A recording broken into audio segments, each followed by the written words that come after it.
pessoal, então sejam muito bem-vindos à nossa 8ª aula.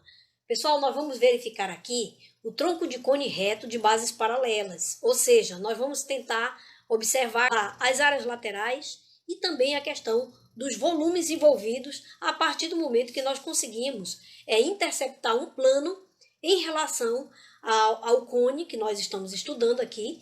E aí, quando nós tivermos essa interseção, vocês já podem observar que surge um novo cone, e aqui nós temos o chamado tronco de cone, ou seja, é como se nós dividíssemos a partir dessa interseção, desse plano, em relação a esse cone dado. Nós temos aí dois elementos em questão, um novo cone e o tronco de cone. É claro que aqui a gente chama atenção que essa distância D é a distância do vértice do cone até o centro da base dessa região circular que surgiu em virtude da interseção.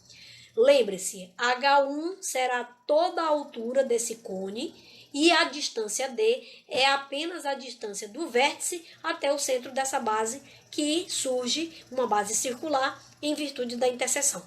Ok, pessoal? De todo esse cone que eu estou aqui destacando a vocês, menos a área lateral desse cone aqui, que é justamente o C2. Então, quando eu tirar a área lateral total dessa parte da área lateral de C2, eu tenho a área, então, desse tronco de cone. Tudo bem, pessoal? Agora, como é que eu posso achar a área total? Eu tenho que envolver as bases. Além dessa que eu já destaquei a vocês, que tem como nós calcularmos, nós vamos envolver as duas áreas circulares que vocês estão observando aqui. Então, aí, dessa maneira, nós vamos ter a área total do nosso tronco de cone. Agora, como é que eu faço para achar o volume desse cone, pessoal? Eu vou pegar o volume de todo o cone dado, que no caso aqui é C1, tá? Esse é o nosso C1, cone C1, e aí eu tiro o volume do cone C2. E dessa maneira eu tenho o volume que a gente vai mostrar a vocês, que tem uma fórmula específica. Lembre-se também de um detalhe importante. Como é que se calcula o volume do cone? É 1/3 da área da base, que é uma área circular, vezes a altura. Não esqueçam disso. Tudo bem, pessoal?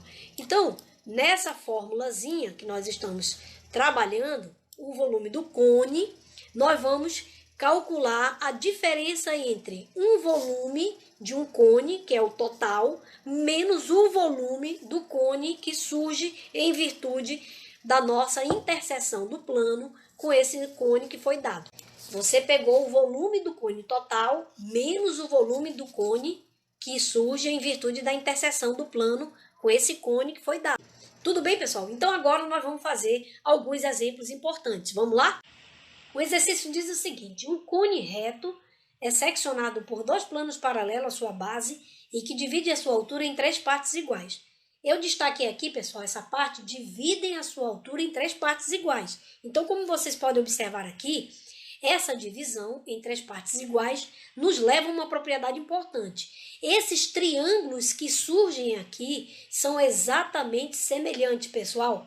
Então, por isso, eles vão ter o raio definido como sendo para o volume de cone V1, o raio será R, para V2, 2R e para V3, 3R. Ok, pessoal? Em virtude da semelhança de triângulos.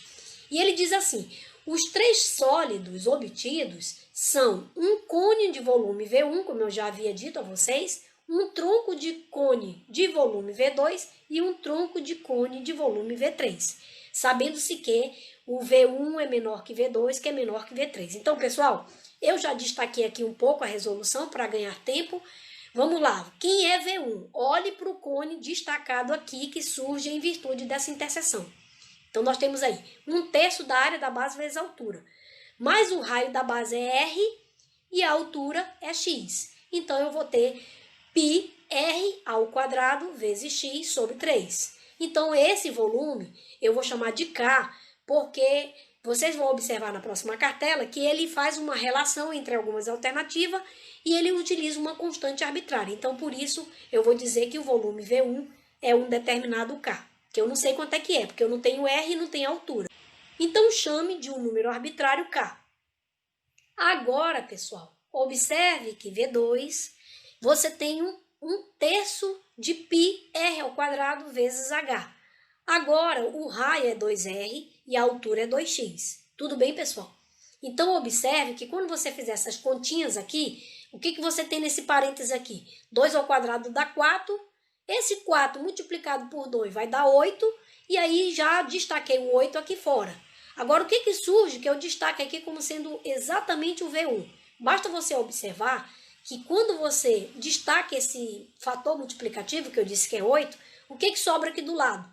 Sobra o π, sobra o r² e sobra esse x aqui, ó, que está dividido por 3. Então, na verdade, isso aqui, que é o V1, é exatamente o k, pessoal. Então, como é que fica aqui? Se você tem aqui, pessoal, esse V1, que é exatamente o valor de k, então como é que fica? 8 vezes k vai dar 8k para V2. Então, guarda aí, o V2 é 8k. Olha, se você quiser achar o volume desse tronco, o que você faz? Desse tronco aqui, né, do meio, você pega o V2 e diminui de V1. Então, você vai ter exatamente esse volume. 8k menos k vai dar quanto? 7k. Foi o que eu fiz aqui, ó. Percebe? Então, aqui nós já temos, então, a diferença de V2 com V1, que dá 7k. Guarde aí essa alternativa, pessoal, de resposta. Agora, observe, vamos lá para o nosso volume V3, pessoal. Então, pessoal, agora calculando V3, nós temos 1/3 da área vezes a altura. Agora, o seu raio para esse V3 é 3r e a altura é 3x. Então, o que a gente encontra?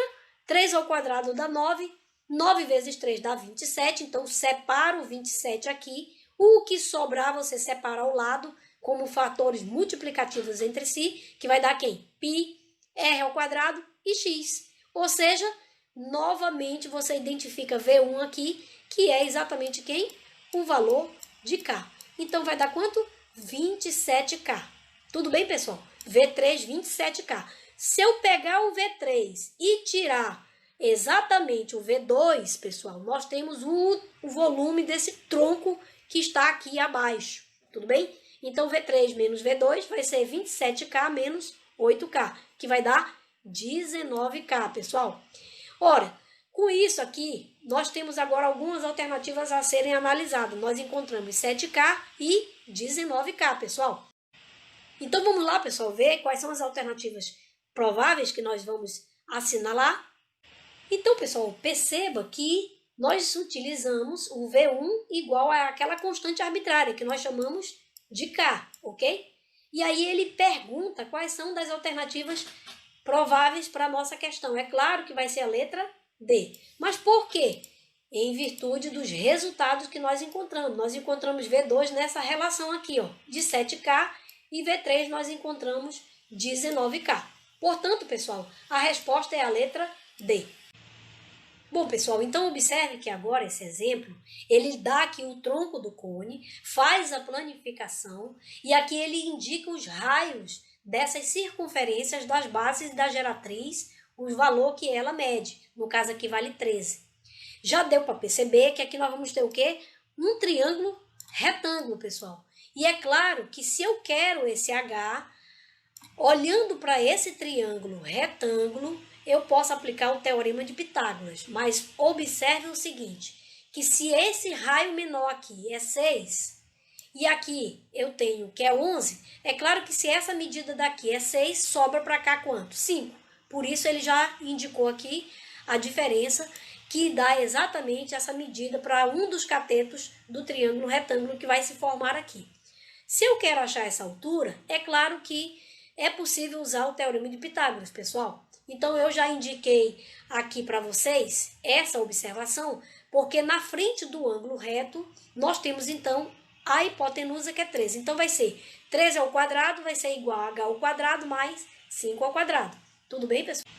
Bom, eu já havia mencionado a vocês o teorema de Pitágoras. Então, agora fazendo as contas, né, nós vamos ter o quê? Observe que você quer o h. Então, isolando o h, vai ser 169 menos 25, que é essa conta que nós temos aqui, que vai dar 144. Raiz de 144 vai dar 12, ok? Então, pessoal, nossa alternativa aqui da altura do tronco do cone será 12 centímetros. Então vamos lá para o próximo exemplo. Bom, pessoal, então os raios da base de um tronco de cone são 6 metros e 4 metros. Então olha aí, os raios ele já deu. A altura referente a esse tronco é de 10 metros. Então vamos lá. Nós temos aqui 6 metros e 4 metros, que são os raios, e a altura também o exercício deu. Determine o volume desse tronco de cone. Lembrando que o π é 3,14. Beleza, então lembre lá que nós vimos que a fórmula é essa aqui, do volume do tronco do cone, substituindo os valores, a altura e os raios que nós estamos observando aqui, tá? Fazendo as contas, aqui nós vamos ter 16 mais 24 mais 36, vai dar 76 vezes 10, 760 π sobre 3. Só que o valor do π, ele pediu para considerar 3,14. Então, multiplicando, e aqui nós já havíamos feito a divisão, 760 dividido por 3, deu esse resultado, vezes π, dá 795,36 metros cúbicos, porque é volume. E aqui vocês façam a verificação se vai dar esse resultado mesmo, para que nós possamos então ter aí o nosso volume definido. Ok, pessoal? Então vamos lá, vamos para o próximo exemplo. Bom, pessoal, então o exercício diz o seguinte: um tronco de cone possui a medida dos raios igual a 5 e 8 metros, sabendo que a medida da altura é igual a 4. Então ele quer o quê? Calcular a área da superfície lateral desse sólido, ou seja, a área da superfície lateral do tronco de cone. Tudo bem, pessoal? Então, eu já adiantei aqui, observe que essa área se calcula exatamente por essa formulazinha aqui que vocês estão observando, ou seja, π vezes a geratriz vai ser o produto da soma dos raios. E observe que ele já lhe deu todos esses raios aqui, mas a geratriz não. A geratriz é possível, pessoal, porque eu posso traçar essa altura, que ele já deu, que no caso é 4. Quando eu traço essa altura, eu encontro o ângulo reto aqui nessa base. Esse tamanho eu posso dizer e definir que já é 3, porque seria o total menos esse raio da área circular menor, e aí sobra 3. Como aqui é um ângulo reto, então na frente do ângulo reto eu tenho a geratriz, que é o que eu quero definir, e aí, portanto, eu aplico o Teorema de Pitágoras, que vocês estão observando aqui nesse triângulo. Então, o Teorema de Pitágoras, eu pego a geratriz ao quadrado, porque é ela que está na frente do ângulo reto, então vai ser igual a h ao quadrado, que é a altura que ele deu, mais essa medida aqui, que é a diferença entre o raio maior e o raio menor. Então, eu tenho aqui como sendo igual a 3. Calculando e fazendo as contas, eu encontro a geratriz, porque a altura sendo 4 ao quadrado, 16 mais 9, 25, raiz quadrada de 25 é 5. Então, definida a geratriz, eu venho aqui para a fórmula da área dessa superfície lateral do tronco de cone, que vai ser π vezes g, g é 5, que eu encontrei, vezes a soma dos raios. 8 mais 5 é 13, vezes 5 vai dar 65. Então, vai ficar 65π, e o π, multiplicando aqui por 3,14, vai ser esse valor aqui, 204,1 metros quadrados. Bom, pessoal, então agora nós chegamos aqui na nossa DL, considerando aí que vocês precisam fixar as ideias com relação à teoria, então é necessário que cada um de vocês tentem fazer. Eu espero que vocês tenham uma ótima DL e eu quero agradecer mais uma vez a atenção de todos vocês. Muito obrigada, um abraço para vocês e até a nossa próxima videoaula.